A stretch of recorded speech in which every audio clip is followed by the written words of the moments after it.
Телецът не бърза и може би точно за това си заслужава да му се довериш. На 12 юни луната влиза в Телец и това веднага сменя темпото. След по-огнените и напрегнати дни в колаборация с Овена, Телецът идва тук и ти казва да спреш да се бориш с течението. Върни се към нещо по-просто, по-заземено и по-истинско. Може да имаш усещането, че плуваш срещу вълните, но точно тук урокът не е да натискаш повече. Урокът е да се стабилизираш. На 13 юни луната все още е в Телец и е време за малко разяснение. Не бързай, не се насилвай и не допускай излишни скокове. Телецът не обича хаос на този етап от лунния цикъл. Той ти напомня да оставиш тежестта от миналия месец точно там, къде ти е мястото.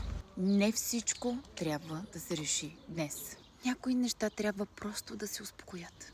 Това са 2 дни забавен ритъм, ясна опора и вътрешно връщане към стабилност. Ако ти е харесало това видео, сподели се с приятел, а повече информация ще намериш в описанието.